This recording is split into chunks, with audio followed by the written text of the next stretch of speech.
ನಿನಗೆ ಮೋಸ ಮಾಡ್ಬೇಕಂತ ಎಷ್ಟು ದಿನದಿಂದ ಕಾತ್ಕೊಂಡಿದ್ದೆ. ನಾನು ನಿನ್ನ ಮೇಲೆ ಎಷ್ಟು ನಂಬಿಕೆ ಇಟ್ಟಿದ್ದೆ ಅಂದರೆ ಅಷ್ಟು ನಂಬಿಕೆ ಇಟ್ಕೊಂಡಿದ್ದೆ. ಎತ್ತು ತಾಯಿನೇ ದೂರ ಮಾಡ್ಕೊಂಡು ನೀನೇ ಬೇಕು ಅಂತ ಹೇಳಿ ಬಂದಿದ್ದಕ್ಕೆ ನೀನು ನನಗಿಂತ ಮೋಸನ ಮಾಡೋದು. ಥೂ ಕಚಡ, ಲೋಫರ್. ಅಲ್ಲ ನಿನ್ನಂಥ ಕಂತ್ರಿ ಬುದ್ಧಿ ಇರೋಳನ್ನ ನಾನು ನಂಬಿದ್ನಲ್ಲ, ನನಗೆ ಬುದ್ಧಿ ಇಲ್ಲ ಹೋಗಿ ಹೋಗಿ. ಥೋ, ನಾನು ಎಂಥ ಕೆಲಸ ಮಾಡ್ಕೊಂಡ್ನಲ್ಲಪ್ಪ ಅನ್ನಿಸ್ತೈತೆ. ಯಾಕೆ ನನಗೆ ಈ ರೀತಿ ಮೋಸ ಮಾಡಿದೆ? ಚಂದು, ಅದು ನಿಲ್ಲೋಡು, ನನಗೆ ಗೊತ್ತಿರಲಿಲ್ಲ ಕಣೋ. ದೇವ್ರಾಣೆಗೂ ಗೊತ್ತಿರಲಿಲ್ಲ ನಿಖಿಲ್ ಬರ್ತಾನೆ ಅಂತ ಹೇಳಿ. ಮೊನ್ನೆ ಬಂದಿದ್ನ ಈ ವಿಷಯ ನಿನ್ನ ಹತ್ರ ಹೇಳೋಣ ಅಂತ ಅಂದ್ಕೊಂಡೆ. ನೀನು ಬೇಜಾರಾಗ್ತೀಯಾ ಅಂತ ಹೇಳಿ ನಾನು ಅದಕ್ಕೆ ನಿನಗೆ ಹೇಳಲಿಲ್ಲ. ಬಂದಿದ್ದ ಕಣೋ. ಇವಾಗ ನನ್ನ ಹೊಟ್ಟೆಗಿರೋದಕ್ಕೆ ಮಗುಗೆ ತಂದೆ ಯಾರು? ನಿಖಿಲ್ ತಾನೇ. ಇವಾಗ ನಿಖಿಲೇ ನನ್ನ ಗಂಡ. ನೀನೇನು ಸುಮ್ಮನೆ ಇವಾಗ ನನಗೇನು ತಾಳಿ ಕಟ್ಟಿಲ್ಲ, ಏನಿಲ್ಲ. ಸುಮ್ಮನೆ ಒಂದು ಗ್ಯಾರಂಟಿ ಸರ ನಿನ್ನ ಕೈಯಾರೆ ಹಾಕಿದ್ಯಾ ಅಷ್ಟೇ. ಅಷ್ಟು ಹಾಕಿದ ಮಾತ್ರಕ್ಕೆ ನನಗೆ ಮದುವೆ ಆಗೈತೆ ನನಗೂ ನಿನಗೂ ಅಂತ ಅಲ್ಲ. ಹೇಳ್ಬೇಕು ಅಂತ ಇದ್ದೆ, ನೀನು ಬೇಜಾರಾಗ್ತೀಯ ಅಂತ ಹೇಳಲಿಲ್ಲ. ಹೇಳ್ಬೇಕಾಗಿತ್ತು ಕಣೆ. ಅವನು ಬಂದಿದ್ದ ದಿವಸನೇ ನನಗೆ ಹೇಳ್ಬೇಕಾಗಿತ್ತು. ನಾನೇನು ಮನೆ ಕೆಲಸ ಮಾಡೋದಕ್ಕೆ ಇಕ್ಕೊಂಡಿದ್ರೆ ತಾಯಿ ಮಗಳು ಇಬ್ರು ನೀವು ಬಿಡು. ನಾನು ಹೇಳ್ದಂಗೆ ಬಟ್ಟೆ ಜಾಲಿಸ್ಕೊಂಡು, ಬಟ್ಟೆ ಒಣಗಾಕೊಂಡು, ಪಾತ್ರೆ ತೊಳ್ಕೊಂಡು, ನೆಲ ಒರೆಸ್ಕೊಂಡು, ಕಸ ಹೊಡೆಸ್ಕೊಂಡಿರ್ತಾನೆ ಅಂತ ಹೇಳಿ ಮನೆ ಕೆಲಸದೊಂದು ಥರ ಇಟ್ಕೊಂಡಿದ್ದೀರಾ. ಮನೆ ಕೆಲಸದೊಂದು ಥರ ಇರಲಿ ಅಂತ ಹೇಳಿ ತಾಯಿ ಮಗಳಿಬ್ರು ನೀವು ಯಾವಾಗ ಹೆಂಗೆ ಮಾತಾಡೋಕೆ ಹೊಂದ್ಕೊಂಡ್ರೋ ಆವಾಗಲೇ ನನಗೆ ಡೌಟ್ ಬಂತು. ಇವ್ರು ಯಾಕೆ ಇಷ್ಟು ಚೆನ್ನಾಗಿದ್ದವರು ಅವನು ಬಂದಿದ್ದಾನೆ ಅನ್ನೋದು ಗೊತ್ತಾಗಿದ್ದ ತಕ್ಷಣ ನನಗೆ ಯಾವ ರೀತಿ ಕಂಡ್ರಿ, ಮುಂಚೆಗೆ ನನ್ನ ಯಾರೂ ಮದುವೆ ಆಗೋರಿಲ್ಲ ಅಂತ ಹೇಳಿ ನನ್ನ ಯಾವ ರೀತಿ ನೋಡ್ಕೊಂಡ್ರಿ ಅಂತ ನನಗೆ ಅನುಮಾನ ಬಂತು. ಆದರೂ ಬಿಡು ಹೋಗ್ಲಿ ಅಂತ ಹೇಳಿ ನಾನು ಎತ್ತ ತಾಯಿನೇ ದೂರ ಮಾಡಿಕೊಂಡು ಬಂದಿದ್ದಕ್ಕೆ ನೀನು ನನಗೆ ಎಂಥ ಮರ್ಯಾದೆ ಮಾಡಿದೆ ಸುಪಿ. ನನಗೆ ಒಳ್ಳೆ ಮರ್ಯಾದೆ ಮಾಡಿದೆ ನೀನು. ಅಯ್ಯೋ, ನಾನು ಹೇಳೋಣ ಅಂತ ಅಂದ್ಕೊಂಡೆ. ನನಗೆ ಗೊತ್ತೇ ಇಲ್ಲ. ಅವ್ನು ಸಡನ್ನಾಗಿ ಬಂದುಬಿಟ್ಟ. ಅವ್ನು ಬರ್ತಾನೆ ಅನ್ನೋದು ಗೊತ್ತಿಲ್ಲ ಕಣೋ. ಸಡನ್ನಾಗಿ ಬಂದುಬಿಟ್ಟ. ಇವಾಗ ಮನೆಗೆ ಕರ್ಕೊಂಡು ಹೋಗ್ತೀನಿ ಅಂತ ಹೇಳ್ತಾವನೆ. ಇವಾಗ ನನ್ನ ಮಗುಗೆ ತಂದೆ ಆಗಿರೋದು ಅವನೇ ತಾನೇ. ಇವಾಗ ಅವನೇ ತಾನೇ ನನ್ನ ಗಂಡ. ಅದಕ್ಕೆ ಇವಾಗ ನಾನು ಅವನಿಗೇನೆ ಅವ್ನು ಹೇಳ್ದಂಗೆ ಕೇಳಬೇಕು. ಅವನ್ನೇ ಮದುವೆ ಆಗ್ಬೇಕು ಇವಾಗ. ಪ್ಲೀಸ್ ಚಂದು, ಅರ್ಥ ಮಾಡ್ಕೊ. ಅಲ್ಲ, ನೀನು ಬಂದಿರೋ ವಿಷಯನ ನನ್ನ ಹತ್ರ ಯಾಕೆ ಮುಚ್ಚಿಟ್ಟೆ ಅದೇಳು. ಅದು ಸರಿ, ಓಕೆ, ಒಪ್ಕೊತೀನಿ. ನಿನ್ನ ಹೊಟ್ಟೆಗಿರೋ ಮಗುಗೆ ತಂದೆ ಅವನೇನೆ, ನೀನು ಅವನ ಜೊತೆನೇ ಚೆನ್ನಾಗಿರೋ, ನಾನು ಬೇಡ ಅಂತ ಅನ್ನೋದಿಲ್ಲ. ಆದರೆ ನನಗೆ ಯಾಕೆ ಈ ರೀತಿ ನೀವು ಇಷ್ಟು ದಿವಸ ಕೆಲಸ ಮಾಡಿಸ್ಕೊಂಡು ಬಿಡು, ಮನೆ ಕೆಲಸದಂತರ ಇರ್ತಾನೆ ಅಂತ ಹೇಳಿ ಇಷ್ಟು ಕೀಳಾಗಿ ನೋಡಿಕೊಂಡು ನನಗೆ ನೀವು ಇಟ್ಕೊಂಡ್ರ? ಅವ್ನು ಬಂದಿದ್ದಾನೆ ಅಂತ ಮತ್ತು ನನಗೆ ಹೇಳ್ಬೇಕಾಗಿತ್ತು. ಹೇಳಿದ್ರು, ನನಗೆ ಹೊರ್ಗಿನ ಜನ ಯಾರ್ಯಾರೋ ಹೇಳಿದ್ರು, ಆದರೂ ನಾನು ನಂಬಲಿಲ್ಲ. ನಿನ್ನ ಮೇಲೆ ಎಷ್ಟು ನಂಬಿಕೆ ಇಟ್ಕೊಂಡಿದ್ದೆ ಅಂದರೆ ಸುಪ್ಪಿ, ಹೇಳ್ಬಾರ್ದು. ನಾನು ಅಷ್ಟು ನಂಬಿಕೆ ಇಟ್ಕೊಂಡಿದ್ದೆ. ಆ ನಂಬಿಕೆ ಕಳ್ಕೊಬಿಟ್ಟಲ್ಲ ನೀನು. ಎಷ್ಟು ನಂಬಿಕೆ ಇಟ್ಕೊಂಡು ನಮ್ಮಮ್ಮನೇ ದೂರ ಮಾಡ್ಕೊಂಡು ನಿನ್ನ ಜೊತೆ ಬಂದಿದ್ದಕ್ಕೆ ನನಗೆ ಯಾವ ರೀತಿ ಮರ್ಯಾದೆ ಕೊಟ್ಟೆ. ಅಯ್ಯೋ, ನಾನು ಏನಪ್ಪ ಮಾಡಲಿ ಇವಾಗ ಅನ್ನಂಗಾಗೈತೆ. ಇವಾಗ ಬಿಡು, ಏನಾಗಿಲ್ಲ.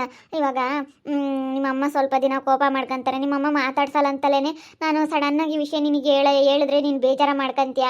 ನಿಮ್ಮಮ್ಮ ಬೇರೆ ಮಾತಾಡ್ಸಲ್ಲ ಅಂತಲೇ ಈ ವಿಷಯ ನಾನು ನಿನಗೆ ಹೇಳಲಿಲ್ಲ ಅಷ್ಟೇ. ಪ್ಲೀಸ್ ಸಮಾಧಾನ ಮಾಡ್ಕೋ ಚಂದು, ಸಮಾಧಾನ ಮಾಡ್ಕೋ. ನಾನು ಇವಾಗ ನಿಖಿಲ್ ಬಂದಿದ್ದಾನೆ, ಅವ್ರ ಮನೆಗೆ ಕರ್ಕೊಂಡು ಹೋಗ್ತಾ ಇದ್ದಾನೆ ಅಂದಮೇಲೆ ಇವಾಗ ನನಗೆ ಮದುವೆ ಆಗೋರು ಯಾರೂ ಇರಲಿಲ್ಲ. ನೀನು ನನಗೊಂದು ಬಾಳು ಕೊಡ್ತೀನಿ ಅಂತ ಬಂದೆ. ಆದರೆ ಅಷ್ಟರೊಳಗೆ ನಿಖಿಲ್ ಬಂದುಬಿಟ್ನಲ್ಲ. ಹೆಂಗೋ ಅವ್ನು ನನಗೆ ಬಂದುಬಿಟ್ಟ, ನನ್ನ ಸ್ವಂತ ಗಂಡನೇ ಬಂದುಬಿಟ್ಟ. ಅದಕ್ಕೇ ನಾನು ನಿನಗೆ ಯಾವುದಾದ್ರೂ ಒಂದು ಹುಡುಗಿನ ನೋಡಿ ಮದುವೆ ಮಾಡ್ತೀನಿ ಬಿಡು ಚಂದು. ಯಾಕೋ ಚಂದು, ಯಾಕೆ ಹೊಡಿತಾ ಇದೆಯಾ ಸುಪ್ಪಿಗೆ? ಯಾಕೋ? ನೋಡು ಸುಸು ಅಕ್ಕ, ಇವಳು ಎಷ್ಟು ಮೋಸ ಮಾಡ್ತಾ ಇದ್ದಾಳೆ. ಆ ನಿಖಿಲ್ ಬಂದಿರೋ ವಿಷಯನ ನನ್ನ ಹತ್ರ ಮುಚ್ಚಿಟ್ಟಿದ್ದಾಳೆ. ಮುಚ್ಚಿಟ್ಟು ಈ ಮನೆ ಕೆಲಸ ಮಾಡಿಸ್ತಾ ಇದ್ದಾರೆ. ತಾಯಿ ಮಗಳಿಬ್ರು ನನ್ನ ಹತ್ರ ಮನೆ ಕೆಲಸ ಮಾಡಿಸ್ತಾ ಇದ್ದಾರೆ. ಅಯ್ಯೋ, ಹೌದೇನೆ ಸುಪ್ಪಿ, ನಿಖಿಲ್ ಬಂದಿದ್ನಾ? ಹೌದು ಸುಸು ಅಕ್ಕ, ಬಂದಿದ್ದ. ಆಲೆ ನಿಖಿಲ್ ಬಂದಿದ್ದ. ಆಲೆ ಒಂದು ವಾರದ ಮೇಲಾಯಿತು ಅವ್ನು ಬಂದು. ನನಗೆ ಬಂದುಬಿಟ್ಟು ಹೇಳಿ ಹುಡ್ಕೊಂಡು ಬಂದಿದ್ದ. ಅವನೇ ಮನೆಗೆ ಹುಡ್ಕೊಂಡು ಬಂದು ಸಮಾಧಾನ ಮಾಡಿ, ಸುಪ್ಪಿ ನನ್ನ ಮನೆಗೆ ಕರ್ಕೊಂಡು ಹೋಗ್ತೀನಿ, ನಮ್ಮ ಅಕ್ಕನೂ ನಮ್ಮ ಅಮ್ಮನೂ ಒಪ್ಪಿಸಿ ನಿನ್ನ ಮದುವೆ ಆಗ್ತೀನಿ ಅಂತ ಹೇಳೋಗವನೆ. ಅದಕ್ಕೇ ನಾನು ಹೆಂಗೂ ಅವನೇ ಅಲ್ವಾ ನನ್ನ ಹೊಟ್ಟೆಗಿರೋ ಮಗುಗೆ ತಂದೆ. ಅದಕ್ಕೆ ಅವನ ಜೊತೆಗೆ ಹೋಗೋಣ ಅಂತ ಡಿಸೈಡ್ ಮಾಡಿದ್ದೀನಿ. ಸದ್ಯಕ್ಕೆ ಇವನಿಗೆ ಈ ವಿಷಯ ಗೊತ್ತಾದರೆ ತುಂಬ ಬೇಜಾರಾಗ್ತಾನೆ ಅಂತ ಮುಚ್ಚಿಟ್ಟೆ. ಅದಕ್ಕೇ ಯಾಕೆ ಮುಚ್ಚಿಟ್ಟೆ ಅಂತ ಹೇಳಿ ತುಂಬ ಸಿಟ್ಟು ಮಾಡ್ಕೊಂಡಿದ್ದಾನೆ ಸುಸಕ್ಕ ನನ್ನ ಮೇಲೆ. ಅಯ್ಯೋ ಚಂದು, ಈ ವಿಷಯನ ಹೇಳೋಣ ಅಂತ ಇದ್ವಪ್ಪ. ಆದರೆ ನಿನಗಿವಾಗ ಸಡನ್ನಾಗಿ ಗೊತ್ತಾಗ್ಬಿಟ್ರೆ ತುಂಬ ಬೇಜಾರು ಮಾಡ್ಕೊತೀಯ ಅಂತ ಹೇಳಲಿಲ್ಲ ಕಣಪ್ಪ. ಮನೆ ಕೆಲಸ ಮಾಡೋಕ್ಕೆ ಯಾವನೂ ಇರಲಿಲ್ವಲ್ಲ ಇಲ್ಲಿ. ನಿಮ್ಮ ಸಾಕ್ರಿ ಮಾಡೋದಕ್ಕೆ, ಸೀರೆ ಒಗೆಯೋದಕ್ಕೂ, ಜಾಕೆಟ್ ಒಗೆಯೋದಕ್ಕೂ, ನೆಲ ಒರೆಸೋದಕ್ಕೂ, ತಿಂದು ಹಾಕಿರೋ ಪಾತ್ರೆ ತೊಳೆಯೋದಕ್ಕೆ ಯಾವನೂ ಇರಲಿಲ್ವಲ್ಲ. ನಾನು ಬಿಟ್ಟು ಸಿಕ್ಕಿದ್ನಲ್ಲ, ಅದಕ್ಕೆ ನನಗೆ ಕೆಲಸ ಮಾಡಿಸ್ಕೊಂಡು ಇಟ್ಕೊಂಡ್ರಿ. ನನಗೆ ಇವಾಗ ಎಷ್ಟು ಮೋಸ ಮಾಡಿದ್ದೀರಾ ನೀವು ಅಂತ ಗೊತ್ತಾಗ್ತೈತೆ.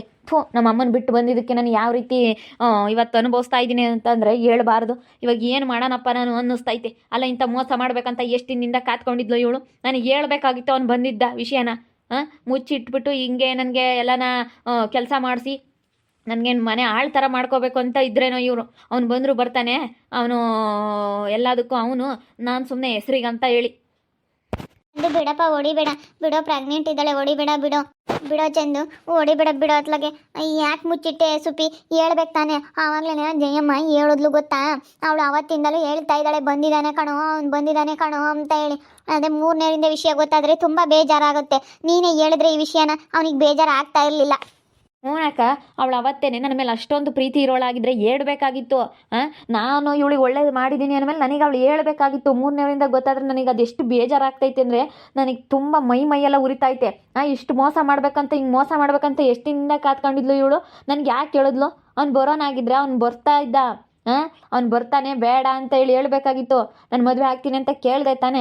ಸರಿ ಆಗು, ಮದುವೆ ಆಗೋರು ಯಾರು ಇಲ್ಲ, ನನಗೊಂದು ಬಾಳ್ ಕೊಡು ಅಂತ ಹೇಳಿ ಎಷ್ಟು ನನ್ನ ಬಲವಂತ ಮಾಡಿ ಕರ್ಕೊಂಬಂದು ಹೆಂಗೆ ನೋಡ್ಕೊಂಡ್ರೆ ಅಕ್ಕ.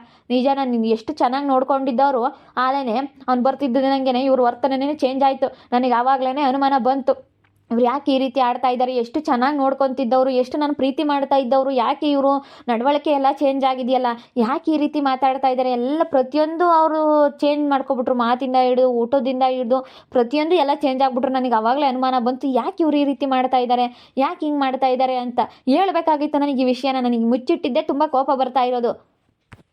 ಹೇಳೋಣ ಅಂತಿದ್ಲಪ್ಪ, ಬೇಜಾರ ಮಾಡ್ಕೊಂತೀಯ ಅಂತ ಸುಮ್ಕಾದ್ಲು. ಬಿಡತ್ತ ಹೋಗ್ಲಿ, ಇವಾಗ ಇನ್ನೇನು ಗೊತ್ತಾಗೈತಲ್ಲ. ಇವಾಗ ಅವಳ ಹೊಟ್ಟೆಗಿರೋ ಮಗುಗೆ ತಂದೆ ಇವಾಗ ಅವನೇ ತಾನೇನಪ್ಪ. ಅದಕ್ಕೆ ನಿನಗೆ ಒಂದೊಳ್ಳೆ ಹುಡುಗಿನ ನೋಡಿ ನಾವೆಲ್ಲ ಮದುವೆ ಮಾಡ್ತೀವಿ, ಸುಮ್ಕಿರು. ಒಂದೊಳ್ಳೆ ಹುಡುಗಿನ ನೋಡ್ತೀವಿ, ಚೆನ್ನಾಗಿರೋ ಹುಡುಗಿನ ನೋಡಿ ನಿನ್ನ ಮದುವೆ ಮಾಡ್ತೀವಿ, ಸುಮ್ಕಿರೋ ಚಂದು, ಸುಮ್ಮನಿರು, ಬೇಜಾರಾಗಬೇಡ. ಇವಾಗ ನೀನಾನ 1-2 ದಿನ ಸುಧಾರಿಸ್ಲಿಲ್ಲ, ನೀನು ಸುಮ್ಕಿರ್ಲಿಲ್ಲ ಕಣೋ. ಇವಾಗ ನೋಡಿ ಎಂಥದ್ದಾಯ್ತು. ಇವಾಗ ಅವನು ಬಂದ್ಬಿಟ್ಟ ನಿಖಿಲು.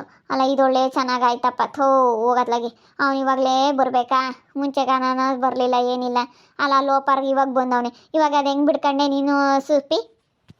ಇವಾಗ ಹೆಂಗೆ ಬಿಡ್ಕೊಂಡೆ ಅಂತಂದರೆ ಇವಾಗ ಏನು ಮಾಡೋಕ್ಕಾಗುತ್ತಮ್ಮ? ಅವ್ರ ಪಾಪ ಅವ್ರ ಅಕ್ಕ ಗಂಡ ಸತ್ತಿದ್ದಂತೆ, ಅವ್ರ ಅಕ್ಕಗೆ ಸಮಾಧಾನ ಮಾಡ್ಕೊಂಡು ಅವ್ರ ಪಾಪ ಊರ ಕಡೆಗೆ ಹೋಗಿ ಅವ್ರು ಬರೋ ಅಷ್ಟೊತ್ತಿಗೆ ಲೇಟ್ ಆಗೈತಲ್ಲ, ವ್ಯಾಪಾರ ಇಲ್ಲ ಅಂತೇಳಿ ಇತ್ಲ ಬಂದವೆ.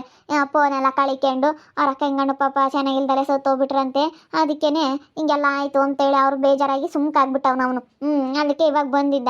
ಇನ್ನೇನು ಮಾಡೋಕ್ಕಾಗುತ್ತೆ ಹೇಳು? ಇವಾಗ ನಮ್ಮ ಸುಪ್ಪಿ ಭಾಳ ಹಾಳಾದರೆ ಹಾಳಾಗುತ್ತಾ? ಅದಕ್ಕೆ ಗಂಡ ಅವನೇ ತಾನೇ. ಅದಕ್ಕೆ ಅವನು ಚೆನ್ನಾಗಿ ನೋಡ್ಕೊಂತಾನೆ, ಒಳ್ಳೆ ಚೆನ್ನಾಗಿದ್ದಾರೆ ಅಂತ ಹೇಳಿ ಇವಾಗ ಅವನ್ನೇ ಮದುವೆ ಆಗ್ತಾಳೆ. ಅವರು ಕರ್ಕೊಂಡು ಹೋಗ್ತಾರಂತೆ ಮನೆಗೆ. ಅವ್ರ ಅಮ್ಮ ಅವ್ರ ಅಕ್ಕ ಎಲ್ಲ ಹೋಗ್ತೇವ್ರಂತೆ, ಕರ್ಕೊಂಡು ಹೋಗ್ತಾರಂತೆ. ಅದಕ್ಕೆ ಚೆನ್ನಾಗಿರೋ ಮನೆಗೆ ಹೋಗಿ ಚೆನ್ನಾಗಿರ್ತಾಳೆ. ಇಲ್ಲೂ ನಾಳೆ ಹೊತ್ನಾಗ ನಮ್ಮ ಹುಡುಗ ನಾವು ಮದುವೆ ಮಾಡಬೇಕು. ಏನು ಯಾರೂ ಕೊಡಲ್ಲ, ಇಲ್ಲೇ ಇದ್ದಾಳೆ ಎಂಬುದು ಗೊತ್ತಾದೆ. ಅದಕ್ಕಾಗಿನ ಚಂದು ನಿನಗೆ ಒಳ್ಳೆ ಹುಡುಗಿನ ನೋಡಿ ಮದುವೆ ಮಾಡ್ತೀನಿ, ನೀನು ಸುಮ್ಮನೆ ಇದ್ಬಿಡು. ನಮ್ಮ ಮನೆಗೆ ಇರೋದಾದರೆ ಇರು, ಇಲ್ಲಾಂದರೆ ನಿಮ್ಮ ಮನೆಗೆ ಹೋಗು. ಹೊಡಿಬೇಡ ಚಂದು, ಹೊಡಿಬೇಡ. ಹೊಡಿಬೇಡ ಅಂತ ಹೇಳ್ತಾ ಇದೆಯಲ್ಲೇ. ನೀನು ಮಾಡಿರೋ ಮೋಸಕ್ಕೆ ನನಗೆ ಏನು ತಾಂಡು ಹೊಡಿಯೋಣ ಅನ್ನಂಗೆ ಆಗ್ತೈತೆ ಕಣೆ, ನಿಜವಾಗ್ಲೂ. ನನ್ನಿನ್ನ ಈ ವಿಷಯ ನನಗೆ ಯಾಕೆ ಮುಚ್ಚಿಟ್ಟೆ? ನನಗೆ ಎಷ್ಟು ನಿಜವಾಗ್ಲೂ ನನ್ನ ಸುಪಿ. ಬಿಡೋ ಅತ್ಲಾಗ ಹೋಗ್ಲಿ, ಪ್ರೆಗ್ನೆಂಟ್ ಇದ್ದಾಳೆ, ಹೊಡಿಬೇಡ, ಸುಮ್ಮನಿರು. ಯಾಕೆ ಹೊಡಿತಾ ಇದೆಯಾ? ಸುಮ್ಕಿರೋ, ಹೋಗ್ಲಿ, ಸುಮ್ಮನಿರೋ. ಅಲ್ಲ, ಇವ್ರು ಏನು ಅಂದ್ಕೊಂಡಿದ್ದಾರೆ? ಮನೆ ಕೆಲಸ ಮಾಡಿಕೊಂಡು ಇಲ್ಲೇ ಬಿದ್ದಿರ್ತಾನೆ, ಮನೆ ಕೆಲಸ ಮಾಡಿಸ್ಕೊಳ್ಳೋಣ, ಅವನಿದ್ರು ಇರಲಿ, ಅವನೆಲ್ಲದಕ್ಕೂ ಇವನು ಸುಮ್ಮನೆ ಹೆಸ್ರಿಗೆ ಮಾತ್ರ ಇರಲಿ ಅನ್ನೋ ಥರ ಇಟ್ಕೊಂಡಿದ್ದಾರೆ. ನೋಡ್ರಿ ಎಂತೆಂಥವ್ರು ಇದ್ದಾರೆ. ನಮ್ಮ ಅಮ್ಮನಿಗೂ, ನಮ್ಮ ಅಣ್ಣಾರಿಗೂ, ನಮ್ಮ ಅಜ್ಜಿರಿಗೆಲ್ಲ ನಾನು ಮೋಸ ಮಾಡಿ ಬಂದಿದ್ದಕ್ಕೆ ಇವತ್ತು ನಾನು ಎಷ್ಟು ಅನುಭವಿಸ್ತಾ ಇದ್ದೀನಿ. ತಾಯಿ ಮನಸ್ಸು ನೋಯಿಸ್ತವನು ಯಾವತ್ತೂ ಉದ್ಧಾರ ಆಗಲ್ಲ ಅಂತ ಹೇಳಿ ಹೇಳ್ತಾರೆ. ಆ ಮಾತು ನಿಜ ಆಗ್ಬಿಡ್ತು. ನಮ್ಮಮ್ಮನ ಮನಸ್ಸು ನೋವು ಮಾಡಿ ನಾನು ನಮ್ಮಮ್ಮಗೆ ತುಂಬ ನೋವು ಕೊಟ್ಟು ಬೇಡ ಅಂತೇಳಿ ನಮ್ಮಮ್ಮ ನನ್ನ ಕಾಲು ಹಿಡ್ಕೊಂಡು ಬೇಡ್ಕೊಂಡ್ರು ಇವತ್ತು ನಾನು ಇವಳೇ ಬೇಕು ಅಂತ ಬಂದಿದ್ದಕ್ಕೆ ಇವತ್ತು ನನಗೆ ಅಂಥ ಪರಿಸ್ಥಿತಿ ಬಂತು. ನಿಜವಾಗ್ಲೂ ತಾಯಿ ಮನಸ್ಸು ನೋಯಿಸ್ತವನು ಮಾತ್ರ ಯಾವುದೇ ಕಾರಣಕ್ಕೂ ಯಾವ ಜನ್ಮದಲ್ಲಿ ಎಂಥ ಒಳ್ಳೆ ಕೆಲಸ ಮಾಡಿದ್ರು ಅವನು ಉದ್ಧಾರ ಆಗಲ್ಲ ಅಂತ ನನಗೆ ಅರ್ಥ ಆಯಿತು. ನೋಡ್ತಾ ಇರ್ರಿ, ನಾನು ಆಗ್ಬೋದಂತ ಮುಂದಿನ ಭಾಗದಲ್ಲಿ ನೋಡ್ತಾ ಇರ್ರಿ. ಹಾಗೆ ವಿಡಿಯೋ ಬಗ್ಗೆ ನಿಮ್ಮ ಅಭಿಪ್ರಾಯನ ಕಮೆಂಟ್ ಮಾಡಿರಿ. ಹಾಗೆ ವಿಡಿಯೋ ಇಷ್ಟ ಆಗಿದ್ರೆ ಲೈಕ್ ಮಾಡಿರಿ, ಶೇರ್ ಮಾಡಿರಿ. ಇನ್ನೂ ನಮ್ಮ ಚಾನಲ್ನ ಯಾರೇ ಸಬ್ಸ್ಕ್ರೈಬ್ ಮಾಡ್ಕೊಂಡಿಲ್ಲ, ತಪ್ಪದೆ ಕೂಡಲೇ ಸಬ್ಸ್ಕ್ರೈಬ್ ಮಾಡ್ಕೊಳ್ಳಿ. ಓಕೆ ವೀಕ್ಷಕರೇ, ಧನ್ಯವಾದಗಳು.